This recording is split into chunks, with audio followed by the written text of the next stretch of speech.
नमस्कार मित्रों, अनंत कथा सागर चैनल में मैं डॉक्टर आदित्य पाराशरी आपका फिर स्वागत करता हूं। महाभारत कथाओं की श्रृंखला को आगे बढ़ाते हुए 14वें दिन का युद्ध चल रहा है और 14वें दिन के युद्ध में भीम के पराक्रम का वर्णन आज मैं करने जा रहा हूं। जैसा कि पिछले एपिसोड में मैंने आपको बताया कि युधिष्ठिर ने अर्जुन और सात्विकी की चिंता में भीम को उनका पता लगाने के लिए कौरव सेना के व्यू में भेजा। अब भीमसेन जो है बार बार डंका बजाते हुए वहां से चल दिए और दहाड़ के साथ शत्रुओं पर धावा बोल दिया।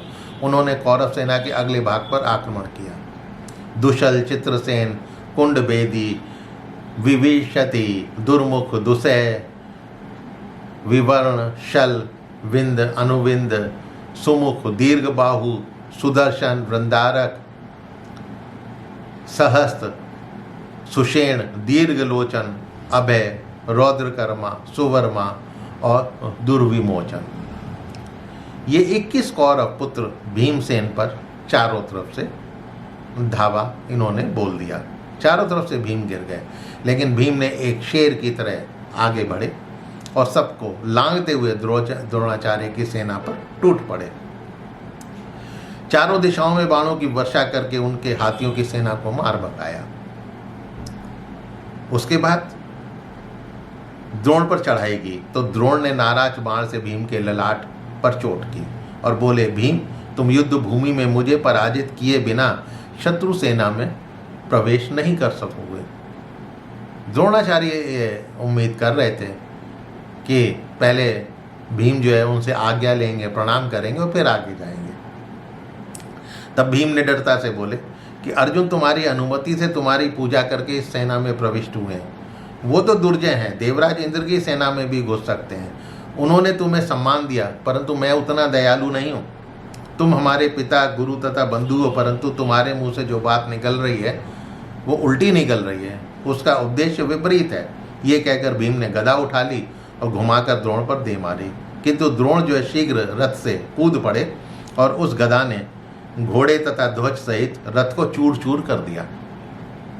तभी द्रोणाचार्य दूसरे रथ पर बैठकर व्यू के द्वार पर आकर युद्ध करने के लिए तैयार हो गए। भीमसेन सामने खड़ी रथ सेना पर बाणों की वर्षा कर दी। दुशासन ने भीम को मारने के लिए एक लोहे की शक्ति चलाई, जिसे भीम ने टुकड़े टुकड़े कर दिया। फिर भीम ने बाणों से कुंडभेदी, सुषेण तथा दीर्घलोचन इन तीनों को मार डाला। फिर वृंदारक का भी वध कर दिया। फिर दोबारा भीम ने 3 बाणों से अभय, रौद्रकर्मा तथा दुर्विमोचन को भी मार डाला। भीमसेन को फिर कौरव पुत्रों ने घेर लिया। फिर भीम ने हंसते हुए अपने बाणों से विंद, अनुविंद तथा सुवर्मा को यमलोक पहुंचा दिया। फिर तो उन्होंने सुदर्शन को भी घायल करके मार दिया। थोड़े ही समय में अपने बाणों से उन्होंने रथ सेना को नष्ट कर दिया। कौरव पुत्रों का उत्साह जो है वो समाप्त हो चुका था और वो भाग खड़े हुए। भीम ने काफी दूर तक उनका पीछा किया। फिर भीम ने जोर जोर से ताली बजाकर रथ सेना को डरा दिया, श्रेष्ठ योद्धाओं को चुन चुन कर मारा। फिर सारे रथियों को लांघकर द्रोणाचार्य की सेना पर फिर हमला किया। द्रोण ने भी भीम पर बाणों की वर्षा कर दी। तब भीम ने अपनी अत्यंत भयंकर गदा उठाकर राजाओं पर दे मारी जो भीम पर आक्रमण कर रहे थे। गदा के आघात से डर कर सैनिकों में भगदड़ मच गई, भाग गए। फिर भीम उस सेना को लांघकर आगे बढ़े। ये देखकर द्रोण उनको रोकने के लिए फिर आगे बढ़े और अपने बाणों की वर्षा कर दी। तब भीम ने रथ से कूदकर पैदल ही तेजी से सांड की तरह द्रोण की तरफ भागे, उनके रथ को हाथ से पकड़ा और दूर फेंक दिया। द्रोण फिर दूसरे रथ पर सवार होकर व्यू द्वार पर जा पहुंचे। भीम ने फिर द्रोण सहित रथ को धूरी से पकड़कर फेंक दिया। इस प्रकार खेल करते करते हुए भीमसेन ने द्रोण के रथ को 8 बार फेंका, पर हर बार द्रोण फुर्ती से रथ बदलकर रथ पर बैठे नजर आते थे। फिर भीम अपने रथ पर सवार होकर कौरवों पर टूट पड़े और कृतवर्मा के पास जा पहुंचे। वहां सात्विकी शत्रुओं से युद्ध कर रहे थे। वो सावधानी से आगे बढ़कर अर्जुन को देखना चाहते थे। शीघ्र उन्होंने अर्जुन को जयद्रथ के वध करने के लिए प्रयत्नशील देखा। फिर उन्होंने भयंकर सिंहनाद किया। उनको देखकर कृष्ण तथा अर्जुन ने भी गर्जना की। तो भीम तथा अर्जुन की गर्जना सुनकर उधर दूर युधिष्ठिर खड़े हुए थे, वो बड़े प्रसन्न हुए तथा अर्जुन की विजय की कामना करने लगे और मन में कहने लगे कि सौभाग्य से अर्जुन अभी जीवित हैं, वो आज सूर्यास्त से पहले जयद्रथ को मार डालेंगे। क्या मैं कृष्ण सहित आज उनसे मिल सकूंगा? क्या जयद्रथ को युद्ध में मारा हुआ देखकर दुर्योधन हमारे साथ संधि कर लेगा? क्या उसे पश्चाताप होगा?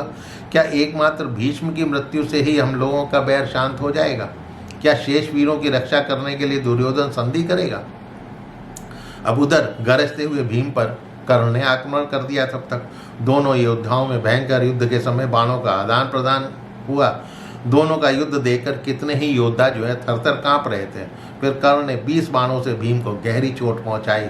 सारथी को भी 5 बाणों से घायल कर दिया। भीम ने भी 64 बाणों से कर्ण पर आघात किया। तब कर्ण ने बाणों के समूह से भीम को ढक दिया। फिर कर्ण जो है कि धनुष को भीम ने काट दिया। कर्ण ने दूसरे धनुष से आक्रमण किया। तब भीम ने कर्ण की छाती में 3 बाण घुसा दिए। कर्ण विचलित हो गया। फिर कर्ण ने सैकड़ों बाणों से भीम को बींधा। भीम ने फिर उसके धनुष की प्रत्यंचा काट दी और सैकड़ों बाणों से उसको बींधा। सारथी को मार गिराया। उसके घोड़ों के भी प्राण ले लिया। अब तो कर्ण जो है डर के मारे अश्वहीन रथ से कूदकर वृषसेन के रथ पर सवार हो गया और भाग गया। युद्ध भूमि में कर्ण को पराजित देखकर युधिष्ठिर बड़े प्रसन्न हुए। बाद में फिर कर्ण भीम के बाणों से घायल होकर दुशल के द्वारा बचाया गया। तो मित्रों, आज की कथा इतना ही। आगे क्या होता है वो अगले एपिसोड में। तो मेरे चैनल को सब्सक्राइब करना मत भूलिएगा और हो सके तो अपने इष्ट मित्रों से इसको शेयर अवश्य करें। मिलता हूँ अगले एपिसोड में। तब तक के लिए नमस्कार।